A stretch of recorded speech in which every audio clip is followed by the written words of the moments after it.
রাসূলের কথা শুনলো মানে কার কথা শুনলো? আল্লাহর কথা শুনলো।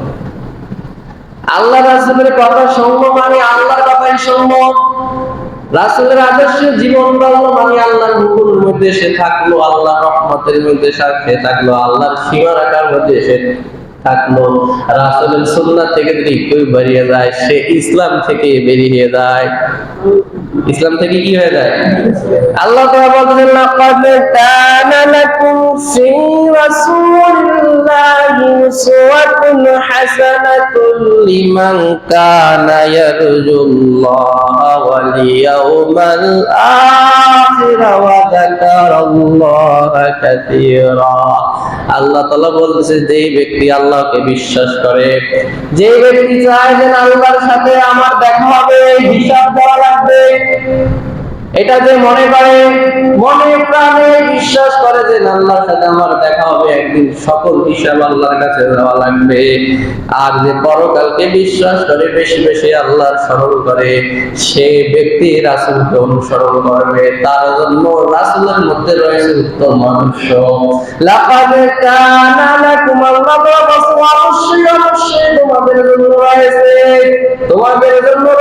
ফি রাসূলিল্লাহি, রাসূল সাল্লাল্লাহু আলাইহি ওয়াসাল্লামের মধ্যে তোমাদের অনুকরণ হিসাবে রয়েছে উসওয়াতুন হাসানা। রাসূলের অনুসরণ করার মধ্যে রয়েছে, রাসূলের মধ্যে রয়েছে উত্তম আদর্শ তোমাদের জন্য। তোমরা যদি একজন আদর্শবান মানুষ হইতে চাও, নিজেকে যদি জান্নাতি হিসাবে গড়তে চাও, নিজেকে যদি জাহান্নাম থেকে রক্ষা করতে চাও, মানুষের মধ্যে মানুষের মতো যদি মানুষ হইতে চাও, তুমি যদি জীবনে সাকসেস চাও, সফলতা চাও, সম্মান চাও, ইজ্জত চাও, তাহলে অনুসরণ করা লাগবে কাকে? আল্লাহ রাসূলকে, না শয়তানকে? আল্লাহ রাসূলকে মানা মানে ইসলাম মানা। আল্লাহ রাসূলকে মানা না, আল্লাহ রাসূলের কোন হুকুম অবাধ্য করা মানে ইসলাম থেকে বের হয়ে যাওয়া। রাসূলের বিরুদ্ধে করা মানে ইসলামে, রাসূল ছাড়া ইসলাম মানা যায়? রাসূল হযরত মুহাম্মদ সাল্লাল্লাহু আলাইহি ওয়াসাল্লাম ছাড়া দিন কি পরিপূর্ণ বলে? কেউ যদি রাসূলকে রাসূল মানে খাতাম নবীন মানে না, সর্বশেষ নবী মানে না, সে কাফের না মুসলমান? কাফের। গোলাম আজম কাদিয়ানী কি? কাদিয়ানীরা কি? শিয়ারা কি? যে আলী রাদিয়াল্লাহু তাআলা আনহাকে আগুকে বলে নবী, বা তার কাছে কোরআন আসতো, এইসব কিছু বিশ্বাস করে। তারা কি? এদের ইরানের শিয়া। শিয়া না বেশি?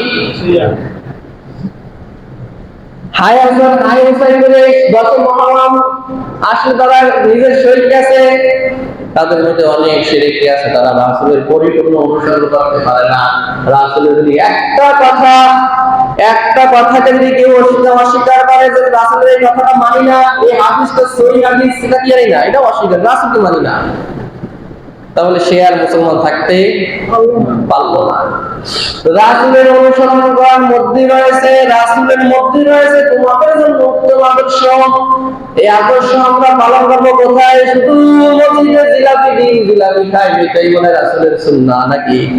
আবার ঘরে মিষ্টি খাই, মিঠাই রাসূলের সুন্নাহ, এটা রাসূলের সুন্নাহ না।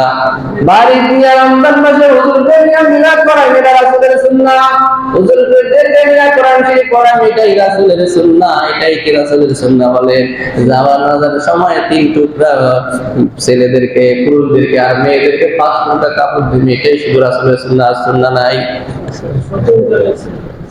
শুধু এখানে যে রাসূলের সুন্নাহ মানো, মসজিদে এসে কোন পা দিয়ে ঢুকবো, কোন পা দিয়ে বের হবো, এখানে রাসূলের সুন্নাহ, আর জায়গায় রাসূলের সুন্নাহ নাই। বিচার করার সময় রাসূলের সুন্নাহ আছে কিনা? আছে। বিচার করার সময় রাসূলের সুন্নাহ আছে। সমাজ পরিচালনা করার সময় রাসূলের সুন্নাহ আছে কিনা?